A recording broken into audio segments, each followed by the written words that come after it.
Hello, friends, and welcome to Your Daily Detroit. It is Tuesday, July 5th, 2022. We're back from the holiday, back in the studio, and across the table from me, back is Fletcher Sharp. Good to see you. Likewise. We had some fun last week, and I want to start with our little, shall we say, adventure? Yeah, we got to drop in on the new Detroit City FC store opening downtown, right next to Dessert Oasis. Pretty cool little store. It's going to be a big fan hub. I can see it already. We went down to Capitol Park. 1216 Griswold is the address. Talked to people down there and checked out the space. Here's that tape. What is your name and title? Kevin Bramer, Director of Operations and Merchandise. How did the idea come to do a downtown space for Detroit City FC and retail? Yeah, I think it's just a natural next step for us as we look to, expand our marketing reach in the Detroit community and, get our name out there a little bit more with the move to the USL. So just kind of a natural next step for us, I think. We're excited about it. There's been a lot of foot traffic as we've been setting up and people excited about the store. So, what was this space before? Detroit Bikes, so a local Detroit bike shop. They were in the space for quite a while, I think, and some merger sold. They didn't need the downtown space anymore. So Sean Mann actually is friends with the owner of Detroit Bikes, and some confluence of events, great timing. We're both looking for a space, and he was looking to unload the space, and really good timing. A little bit of Detroit serendipity. I know from visiting the Detroit Bike space, I actually own a Detroit bike myself. This was even more turnkey than maybe you expected. For sure, yeah, and I mean even the wallpaper is a solid maroon color, and it kind of fits the aesthetic that I think we look for in a space if we were starting something from scratch. So yeah, definitely a little bit more turnkey than we could have hoped for. What exactly is going to be different about this shop than, say, the shop that's at the Fieldhouse? Yeah, so I think this is more of call it a boutique, a little bit more high-end space. We'll have some store exclusives down here. But like I said, it's really a marketing arm for the club to get people walking by, say, hey, what's Detroit City Football Club? And we got the TV on the wall that'll be playing games all the time and that sort of thing. So I think that's kind of the differentiator there. So would you view this as the flagship? I think so, absolutely. This is, I think, the place that we would direct folks to if you're looking for DCFC merchandise. Will be open 6 days a week, so a little bit more than the Fieldhouse space. All right, we're not completely stocked up yet, but Fletcher, what's already caught your eye? The socks. The socks that have, I don't know the term, I guess an ombre that kind of shows the background with smoke, and you can see that there's someone's holding a trophy. I have a big impartiality rule where I don't kind of pick stuff of teams I'm supporting or teams I'm covering. But yeah, that I might have to break that rule for those socks, especially for Copa. That's definitely a thing. Can you walk us around the space a little bit, kind of what you're thinking in an audio way? Yeah, absolutely. So when you walk in, we're planning on getting a couple more mannequins, but we've got some jerseys in the window to kind of tell people that this is a soccer team and it's our merchandise and stuff. We've got a table in the front there with actually a local Black-owned business, Complete Dominance Athletics. So we did a collaboration with them, so that's some of their stuff right up front. To the left side, we've got some of our Adidas branded gear, our jerseys and track jackets and stuff like that. And then as you make your way further into the space, we've got a section for women's clothing, youth clothing eventually, and then a wall full of accessories and all our T-shirts. So it's kind of the roundabout space. Are there going to be any exclusives that you're only going to find here? We're still working on that. That is the plan long term. I think at this point we'll still have some of the things here as well as on our online store for our fans across the country that couldn't make it here. But I think there will be things that you could find here that you might not necessarily find at the stadium or at the Fieldhouse. It's just like you said, there are games on the screen right now. Currently, it's the 2017 game between Detroit City FC and AFC Ann Arbor with Monty with the left foot. And just even watching it as someone who's followed the club since the inception, seeing all these faces that you don't see now, it's kind of like you see the present with all the merchandise, but you see like the past with all the people on the screen, just players who played before or don't play now. It's a really interesting tie-in. I think it's great for people who are trying to learn about the team to see what's here now and what's there before. Was that sense of history important to you? Absolutely, and that's actually one of our next steps is we're going to fill up this wall with imagery of our last 10 years and make sure we can pretty clearly tell the story of Detroit City FC when you walk into this space. So for someone who's trying to get to the game, they can't get to the stadium beforehand. Can they buy tickets here as well? Yep, that's the plan. So we'll have a ticket printer here. You can purchase your tickets ahead of the game. We'll have ticket sales staff here 6 days a week. So yes, definitely we'll have tickets available out of this space. And you'll also be working with another business, right? Sharing the space? Yeah, so we'll have the front 2/3 as our kind of retail space, and then the back third we share with Underground Printing, which actually handles most of our in-house screen printing. They're a screen printing company out of Ann Arbor. They do, youth team things, corporate event, T-shirts, that sort of thing. So they'll use this space as kind of a sales office for some of their Detroit representatives, as well as a place for customers to pick up orders from. All right, so what are your timelines with this, and when can people expect this to be open? Yeah, I think we're going to do a grand opening event July 21st in the evening, 5 to 8. We'll have some players here to sign some autographs and do a meet and greet type thing. So that's the goal at the moment. All right. And if there's anything that's a personal favorite to you, I know it's got to be hard asking the merchandise guy, like a favorite piece of merch. What's a couple favorite pieces of merch for you? Yeah, we've got the new Adidas maroon hoodie over there. It's on like a melange maroon hoodie Adidas piece. So that's one of my favorites right now. I might have to pick that up pretty soon.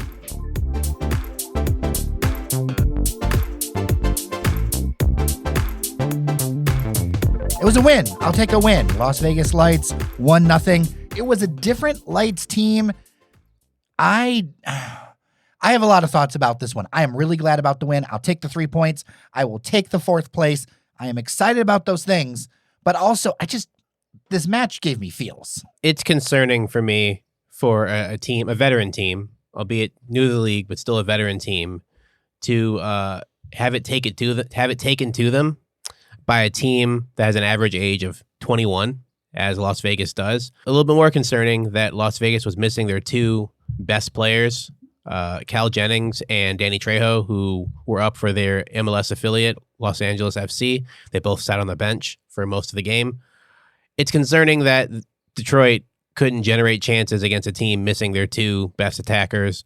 It's also concerning they almost went down early. Thankfully, 18-year-old Ordaz was very much 18 and tried to be a little bit more fancy than, placing a shot, and it hit off the crossbar. So thankfully the crossbar saved the team there. But it's a little concerning that they were taken the way they were taken. A win's a win. 3 points is better than 1 or none. But just it made me raise my eyebrows a little bit. At the half, my nominee for MVP was Nate Steinwasser's crossbar. No fault of his own. All the situations that were there were because the defense got beat. We've known, if you follow Detroit for the past, they kind of struggle with pacey players. So Las Vegas putting 3 pacey players up top, you knew would cause some issues. You just didn't think you'd see some defenders get spun like tops on the wings.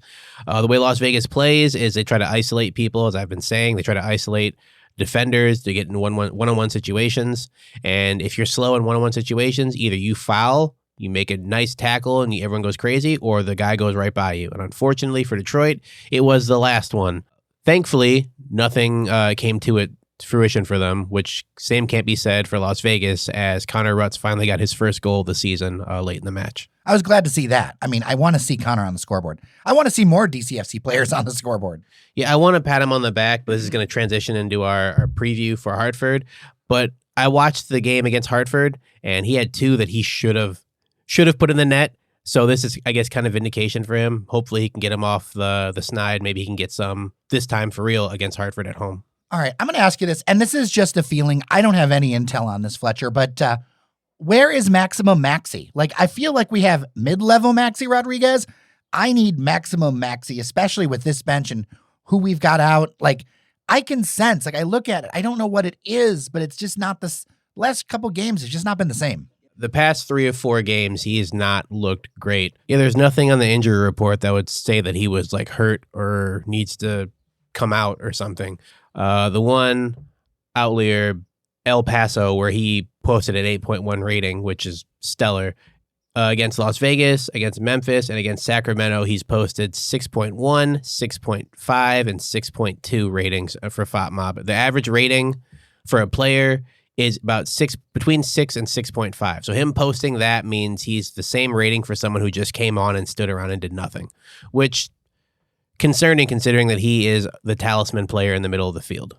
I think he's more of a team leader than the stats show. And I've heard a number of fans wonder, we're subbing Maxi? It threw some fans off. Well, against Las Vegas, it had to happen. He picked up a very silly yellow card and then promptly soon after tried to pick up another one, which thankfully the ref realized it was an accident. Had it been any other player in the field, it would have been a yellow card. And you saw Trevor immediately put his hand in his face and be like, all right, Brad, you're up. Like immediately you're up now. Just you might not be all the way stretched out, but like we cannot have him pick up another yellow and go down to 10 men here. We need you on the field now. So maybe it's just attrition. Maybe it's just he's been pushing himself for a while. I know all the players have been working themselves really hard. Maxi's one of the few who really hadn't taken much of a break. I know he'd come off a few times, but he'd played in every single game. So yeah, it's bound to happen with a season like this. If this is not NISA, the seasons are longer, the games are more on top of each other.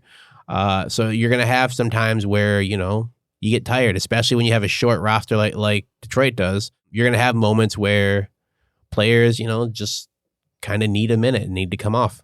A couple of listeners have mentioned you have a consistent pattern of picking a different man of the match than the club does.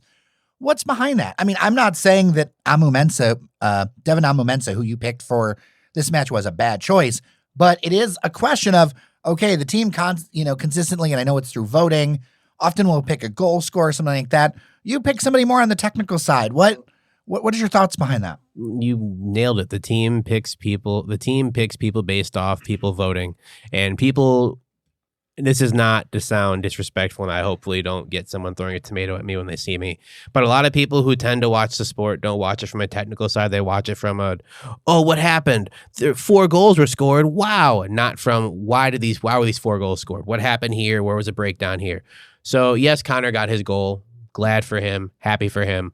But he was not the best player for Detroit. If you take Connor off, put someone else on there, someone else might score that goal. You take Devin off, put someone else on there, they're not playing the same way Devin played. He was literally everywhere on the field. And that is what you need to win games like this. When your offense is grinding to a halt, you need defensive players who show up and are everywhere. You need your keeper, Nate Steinwasser, to stand on his head, who would have been my second pick had it not been for Devin.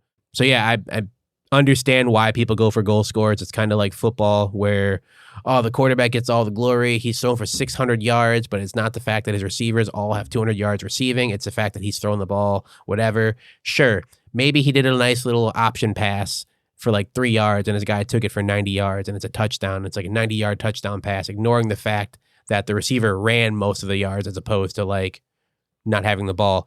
So I get it. It's more of a billboard type thing to go with a goal scorer, and that's totally fine. I don't think the fans and I are going to have the same player of the match unless someone, scores a hat trick or something. And that's totally fine.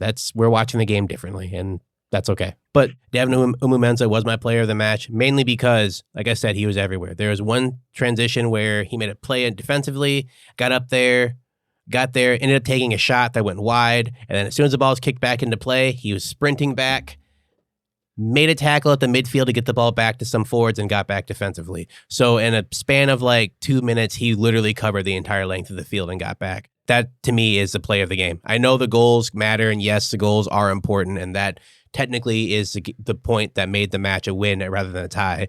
But to have a player who does that and does it without any complaint and actually kind of encourages himself to do stuff like that, that's the player of the game for me, hands down.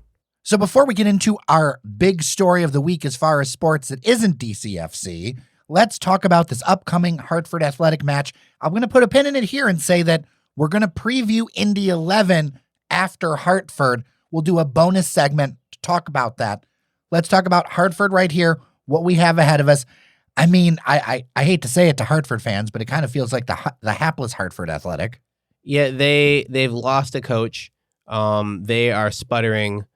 We need to come out of here with 3 points. I don't want to talk down on them because the last time I talked down on them, the game got very dicey to the point to where Hartford scored first on a very well-taken goal. And honestly, Detroit was lucky to escape with a 2-1 victory. Hartford had a chance late, a gorgeous free kick routine where their attacker just hit it off the crossbar. And had he just hit it maybe an inch or so lower, it's 2-2 at that point. Or it's 2-1 at that point for Hartford. So I don't know. Detroit should win this game. It should not be a competition. They went to Hartford, got the win against a team that honestly, I won't say was happy to be there, but they were very much like, we're going to make this as ugly as possible to try to win this game. And now they're coming to Hamtramck, where Detroit plays a lot better at home than they do away. It should be a 3-0 win. But Their last game was a 2-0 victory over Colorado Switchbacks. So they could be going one way, they could be going the other. I'm not necessarily sure. But is this a little bit like baseball where on like any given day, another team could win? You know, if you do a series in baseball, it's possible that the last place team can beat the first place team 1 out of, 4 times. Yeah, I mean, it is. Like baseball, there are a lot of moving parts. You could have the best second baseman in the world, but if he makes 4 errors in one game, you probably won't win that game. You could have the best goalkeeper in the world, and if he makes 3 howlers in the back and gives up 2 goals, you're fighting out of a hole instead of fighting an equal ground. So all that could very much happen. Sports are not played on paper. We all know that, but I have a hard time seeing Hartford coming into Hamtramck and getting anything but 4 shots towards a frame and leaving with no goals and no points. Then again, I had a hard time with Detroit going to Hartford and leaving with a comfortable 3-0 win, only for them to have to sweat it out at the end with a Stephen Carroll goal literally at the last second of the match.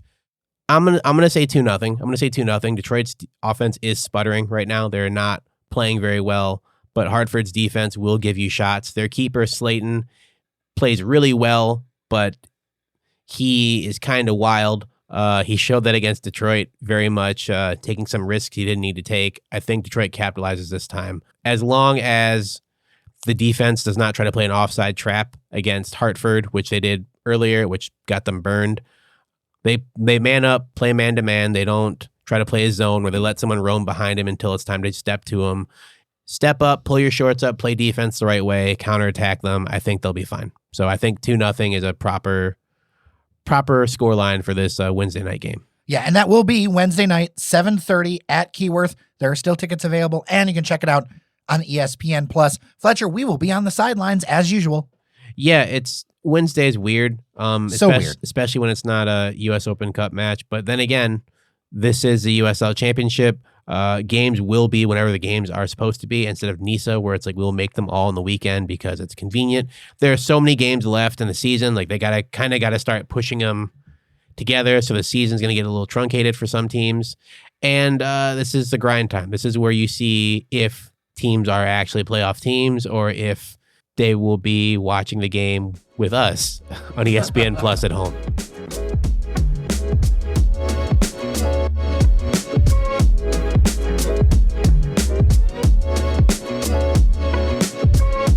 So Fletcher, the big story that I want to talk about, I think everyone needs to talk about, is this UCLA, USC joining the Big Ten 2024. We are moving towards more of the super conference model. There's a lot of buzz. You've got traditionalists who do not like it because of, well, tradition. You have all kinds of people who think, hey, this might be good for competition. I wanted to get your take on it because I think you bring different perspectives. It's so dumb. It's so dumb. And I don't mean it's dumb from the traditionalist standpoint of like, they're in California, but like it's kind of that way too, where it just, from a college athlete standpoint, you are expected to go to school and play for your school and play as hard as possible for your school and do the best you can while also maintaining passing GPA. And if it's a scholarship, a much higher GPA to maintain your scholarship. So you mean to tell me on a college schedule where you can end up one night in Wisconsin, 3 days later in Milwaukee, 4 days later in Iowa, et cetera, that you want to say, actually, instead, sorry, we'll send you to St. Paul, Minnesota, and then we'll send you to Nebraska. Then we're going to send you to Los Angeles in 2 days notice, and then come right back 3 days later and have a game in East Lansing. No, that doesn't make much sense. I know that they made this strictly for like football reasons and a little bit of basketball reasons. I saw a projected conference layout where they had both USC and UCLA and the Michigan and Michigan State side of the conference. And I'm like, that is strictly for basketball. It's literally to make UCLA and Michigan State play and sell a bunch of jerseys like they did the last time they played. It's supposed to be strictly for like, oh, look at this nice little conference matchup between teams.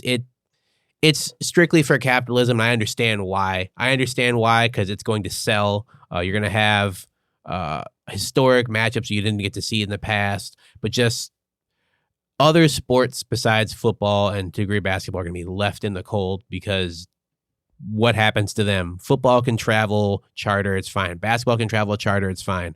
These other programs cannot do that. Well, this isn't about collegiate athletics anymore. This is about dollars. And I think for some people, and I can speak for a number of listeners who've reached out to me on this, they feel like college is losing what sets it apart from the pros. Like it's just becoming a minor league for the pros.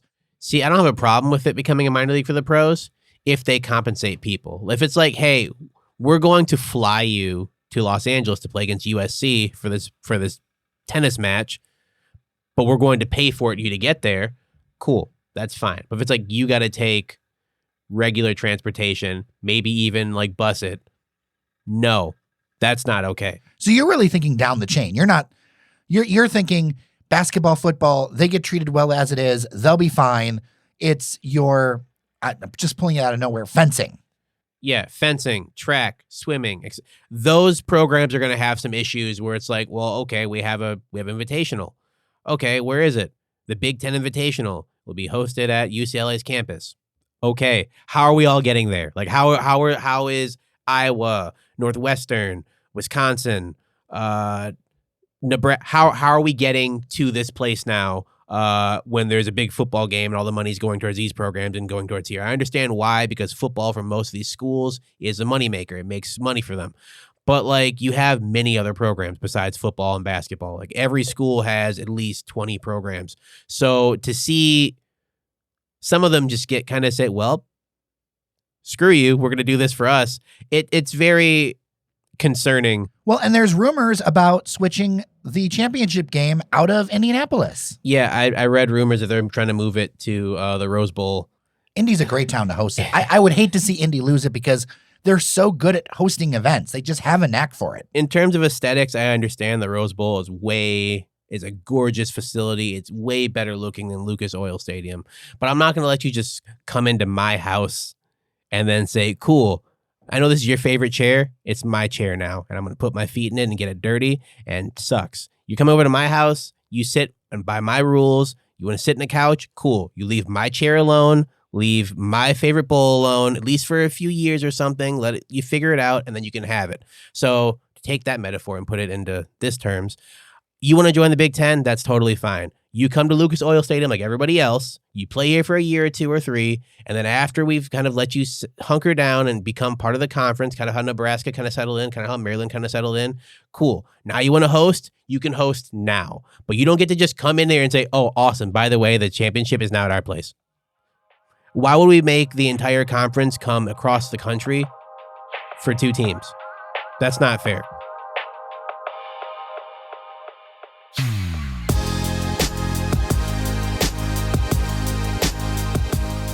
Well, Fletcher Sharp, I will see you on the sidelines of Keyworth in, now it's going to be less than 24 hours. No, 36 hours. Yeah, it should be an exciting match. Like I said, 2-0 to Detroit. I see Hartford coming in spirited. I don't see them coming out with a goal or points. And those 3 points will be important in the standings. Every single win matters right now. All right, with that, I am Jer Stays. Thank you so much for listening to your Daily Detroit. As always, you can support us, patreon.com/Daily Detroit. Buy me at coffee.com/Daily Detroit. People have been very generous with our studio rebuild fund. Thank you so very much. We're going to do a bunch of name reads later this week. Thank you. Remember that you are somebody, and we'll see you around Detroit.